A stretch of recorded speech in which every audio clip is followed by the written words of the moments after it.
Hello everybody, we are here, we have the honor to host here Hylko Versteeg, which is the head of development Southern Europe IHG Hotels and Resorts. Yeah, nice to be With here. him, we thank you very much to coming here and to accept to make the interview with us. Fantastic, my pleasure. Thank you very much. So we are trying to explore your strategy in Italy. Yeah. The first question is about your expanding strategy. According to our hotel chains database, your group is planning to expand its Italian presence by around 50%, something like that, in 3 years or so, going from around 30 properties in our peninsula to 46. Why do you decide to accelerate now your expansion programs in our country? Yeah, well, I think over the last decade, Italy has grown not just nationally, locally, and in a European context, but it's become a massive destination from a global perspective. So we're actually going faster than what was our initial strategy. So currently we have 32 hotels open, and we already have 22 hotels in the pipeline. So it's more than... It's more than, it okay, grows constantly, right? Yeah. And I think the interesting part with Italy is that it's a very diverse, obviously, country, but we're seeing a lot of market interest for luxury. We have now the Six Senses open in Rome. We have Milan, Como. We've opened the Intercontinental in Bassiatore. We have Vignette Collection, which is there's already 3 of them in the pipeline signed, and everything with Via Veneto, with Sicily, and more coming. I think that soft brands are particularly fit for the Italian concept. Is it correct? Yes, I mean, it is one of these countries where you have so many beautiful hotels that already have a very strong name on itself. They already have a lot of goodwill, from a character of the hotel. So then these soft or collection brands, as we call them, they fit in really well. Yeah, soft collection. We put in the big engine of reservations and brand standards and getting all of those alternative segmentations in, corporate, embassies, MICE, where we're obviously really big. And you get those then into those more individualistic hotels. That works tremendously, right? And I think a couple of examples there.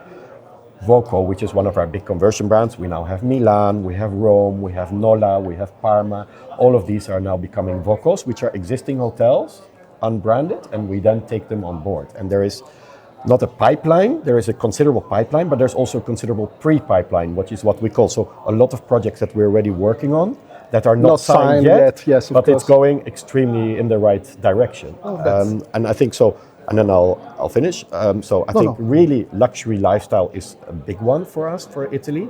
And then one is obviously the conversion collection brands, and one that we want to crack even further as well, which we sometimes forget, but it is a very good segment, is the limited service. So with our Holiday Inn Express, Holiday Inn Express Urban, Holiday Inn Express and Suites brands, we want to do a big This development. is something that in Italy is still missing. It's still missing. The mid-scale, upscale, mid-scale, upscale segments. It's mid-scale limited service. And if you compare Italy, to Germany, France, UK, Spain, there's hundreds of limited service hotels. And in Italy, that's still very much in infancy. So we also believe there's a big opportunity there for growth. I suppose that Italy is somewhat following the path that the German hospitality market has taken in the early 2000s.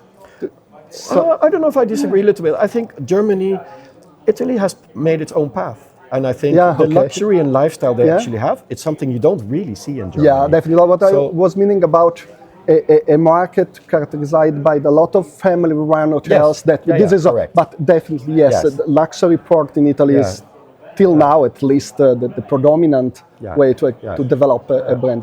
No, Italy has nothing to envy to other bigger countries. No. I'm a big fan of Italy. So thank you very much. I think there's a lot of opportunity. Hence, we've also, established further our presence here with also, local teams, obviously, in development, in franchise support, in commercial and sales and marketing.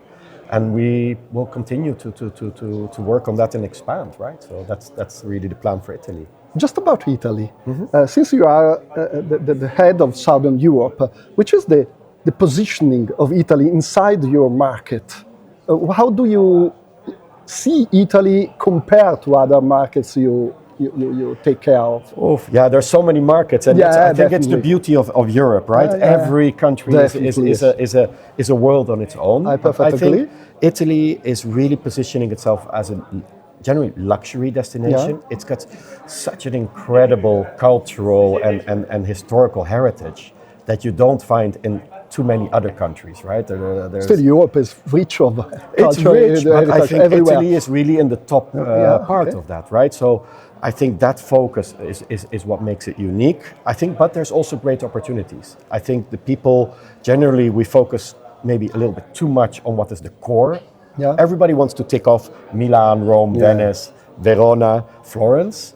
But there's so many other opportunities, right, that you have.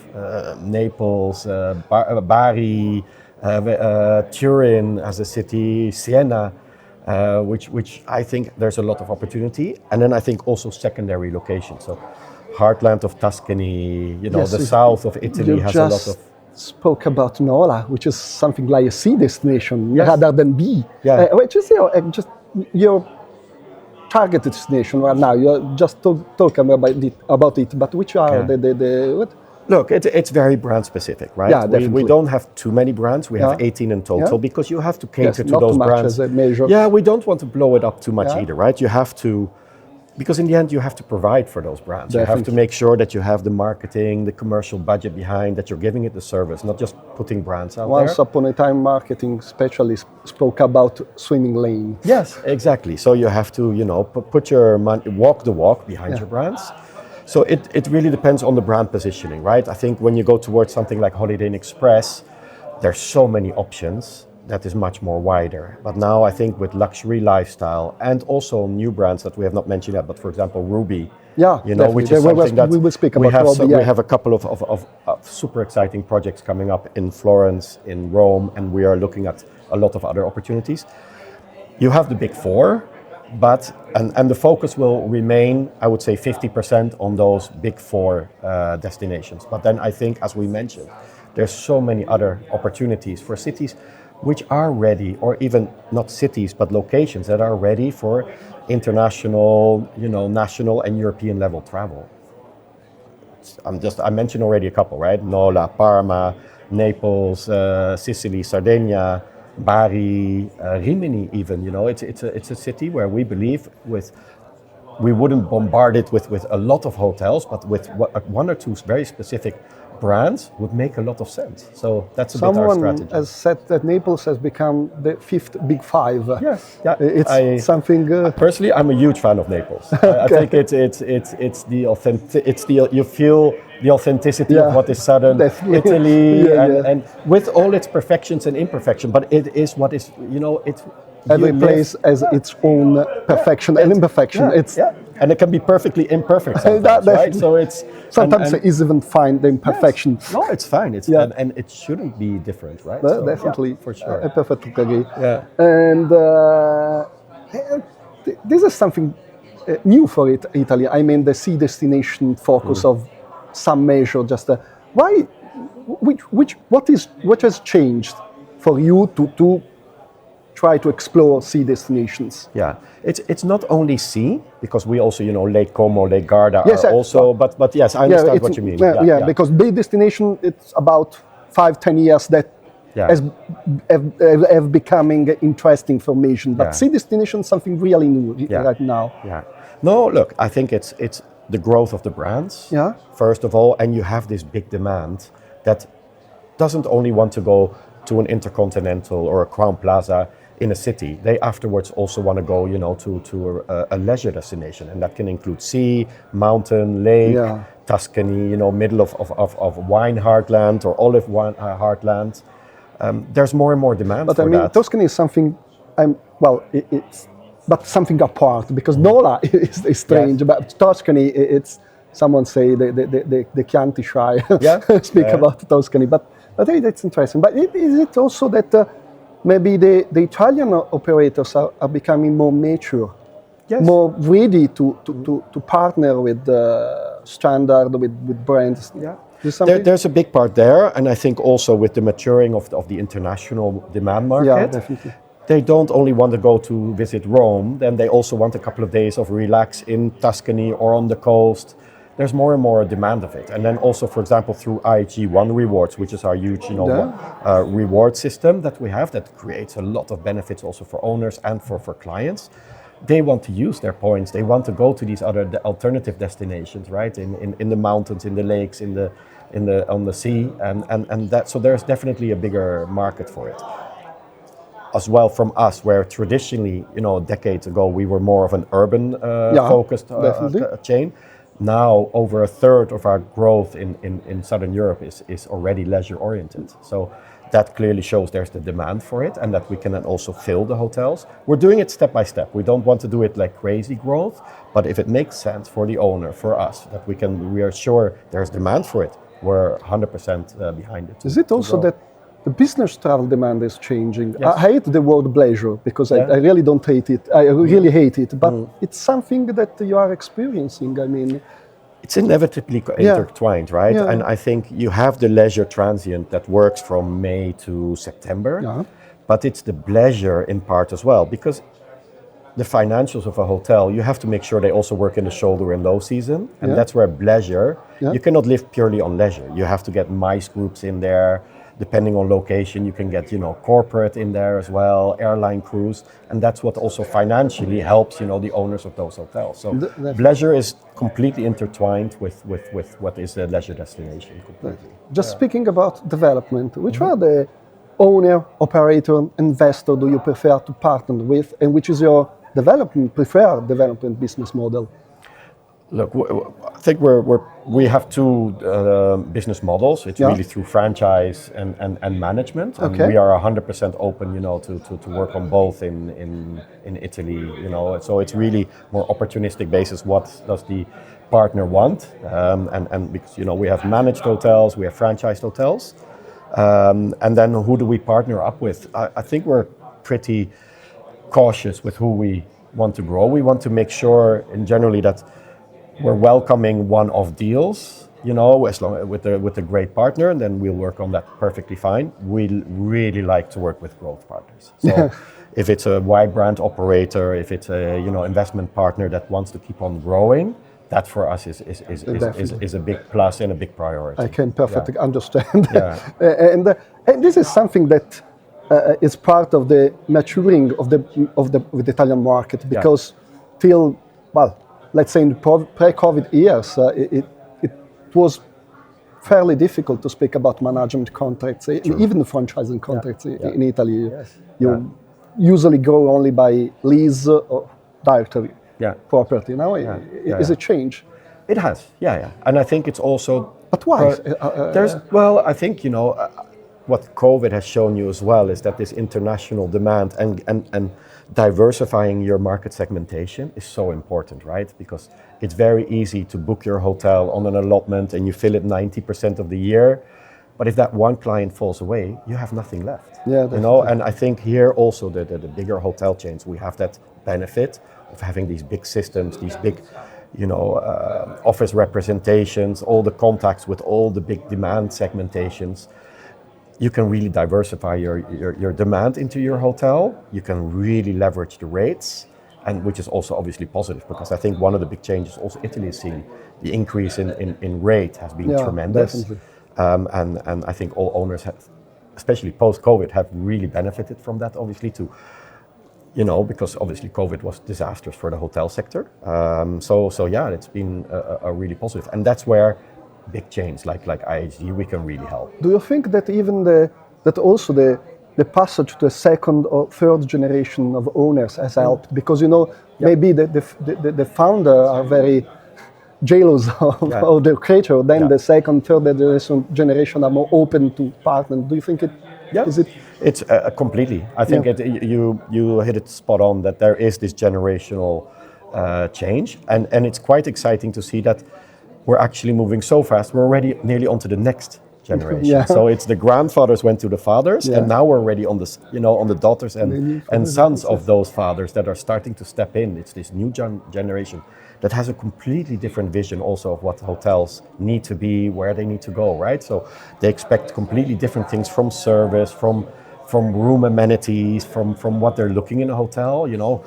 imagine the new generation, if you didn't have strong Wi-Fi, right, they wouldn't simply not fill your hotel anymore, Definitely, right? So, and that's where new brands like Ruby, really start to excel, because they are really focused to the next generation as well. Do you think that is just because you said that the last generation are different from the previous one? Do you think that is somewhat creating a sort of European hotel standard? Something people are accustomed to find in a European hotel. Geographically, it's so different, right? Okay. If you even already compare US, for example, to Europe, or what you have in Asia. But just think about Europe. Look, I think Europe has always been on the forefront of hotels. Obviously, with the challenges it has, on staffing, we're having to adapt that module as well, right? It's less of an issue you have, for example, in Middle East or Asia, where there is much more staffing at lower levels available. It's a constant adaptation in the hotel sector. But I think, look, the hotel sector in Europe has become more professional, has become more, I think there's been also, from a design and wellness perspective of people, what they expect in a hotel has grown tremendously. Definitely. So I think it's in a good place. Yeah. The last question, just about Ruby. We mentioned a couple of times. Yes, definitely. You acquired Ruby brands just a few months ago. Last year, Sorry. Okay, yes. It's already present in Florence. You have a pipeline in Rome. You said that you have something new. Which is the perspective of Ruby in Italy? Yeah, it's a perfect fit. Yeah. It's exactly what we look for Ruby, right? It's smaller rooms with limited design, but really really fun rooms. But we don't need to do full service. But the service is really on the ground floor, no?